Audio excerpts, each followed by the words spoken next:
Depuis ce 1er janvier 2026, la fin des dispositifs du BAFA et BAFD, brevet d'aptitude aux fonctions d'animateur et directeur de centre des dispositifs nationaux, mais encadrés par la Nouvelle-Calédonie, l'association des jeunes animateurs bénévoles de Négoné, comme de nombreuses autres associations du pays œuvrant dans le socio-éducatif, demeure dans l'incertitude. Les premiers impactés par cette mesure sont les animateurs et les directeurs-directrices stagiaires en cours de formation. Et c'est un manque de visibilité par rapport au projet de devenir directeur, directrice et au projet de devenir animateur, animatrice. Donc l'impact vraiment qu'il y a sur la Jaben, c'est ça.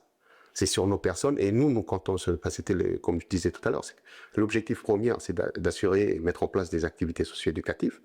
Mais quand on n'a plus de visibilité sur tout ça, et on se demande aussi sur les BAFA et les BAFD auparavant, est-ce que c'est toujours valable ou pas? Voilà, des questionnements qui sont là, non seulement auprès de nos animateurs déjà titulaires, mais aussi des stagiaires.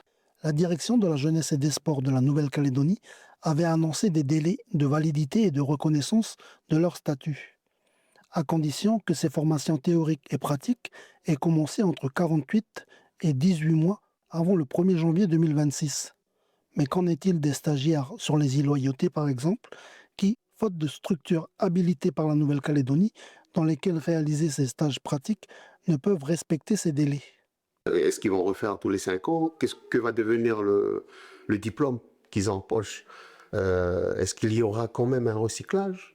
Se projeter sur un diplôme comme le BAFA et le BAET, ça devient peine perdue. Si la direction de la jeunesse et des sports de la Nouvelle-Calédonie n'a pas répondu à nos sollicitations, l'association des jeunes animateurs bénévoles de Négoné nous confirme qu'une réunion est prévue entre la DJSNC, un cabinet de consultants et différents acteurs du secteur socio-éducatif. Il y serait question, entre autres, d'un futur diplôme pays, un brevet calédonien. Mais quelles que soient les solutions avancées, plusieurs mois seraient nécessaires à leur mise en place.